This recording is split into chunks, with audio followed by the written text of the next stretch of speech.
on Saturday, the 28th of November, the final Saturday of the month. I will tell you that. And as Leclerc used to say, it is I, Neil Maurice, here to give you my very best news on the day's racing. I do have some juicy free bets for you, not one, but two of those. One of them running at Newcastle, the other one at Fairyhouse in Ireland. And I've also got a pay bet for you.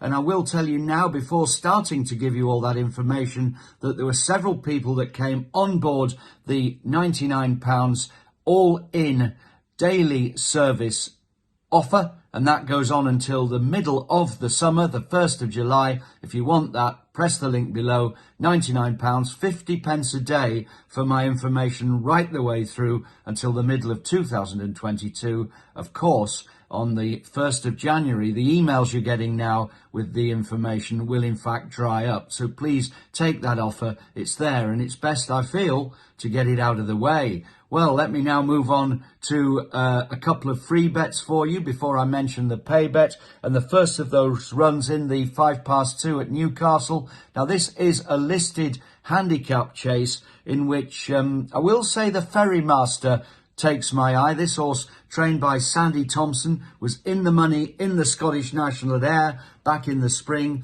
and today it goes to post with the benefit of a needed run behind it. It will go well, but I think at the price, I just prefer the chance of horse number 10, Glenforcer. Now, this is a horse that has moved to the Charlie Longston stable, and when making its debut for Charlie at Ascot, it ran very nicely indeed. Instead of being allowed to bowl along as it often was before, it was held up and it ran on to take home a check. And it'll be all the better for that run, I'm sure, because Glenforcer, a 9-year-old now, is quite a gross individual. I see that Charlie Longston has taken advantage of the availability of Aidan Coleman, who of course is up there to ride Epatante in the Fighting Fifth.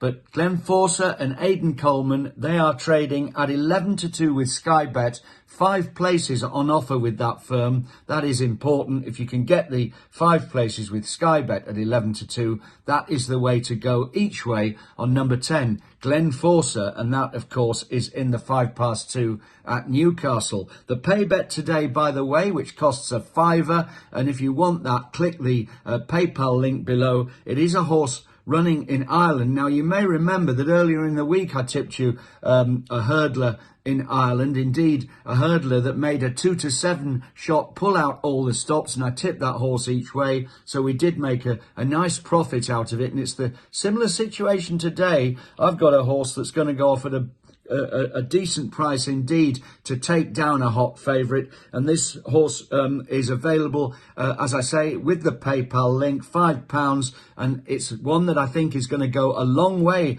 over in Ireland. Indeed, it could easily be a horse that come next March will be back here for a race at the Cheltenham Festival. It's that well regarded. If you want that bet, just click the link. And now let's move on to my second pay bet. Well, for this, and this really is value running in Ireland, this horse runs in the 1:36 at Fairyhouse. If you study the candidates for this race, most of them are going to war off the back of very good runs in bumpers and having their first run over jumps. Well, I've always believed it is a big advantage to have had a run over hurdles when you go to the races, and certainly the horse that I fancy here has had plenty of that.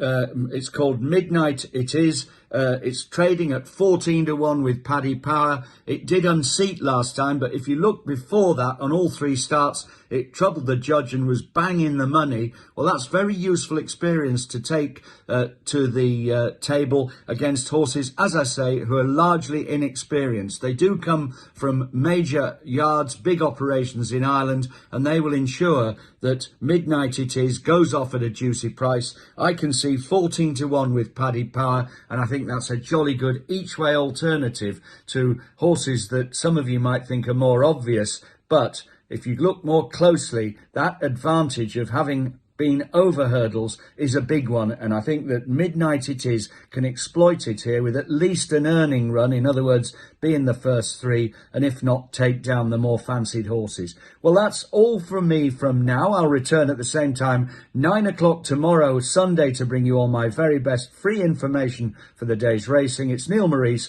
saying, have a very good day. If I were you, I'd stay indoors, and bye for now.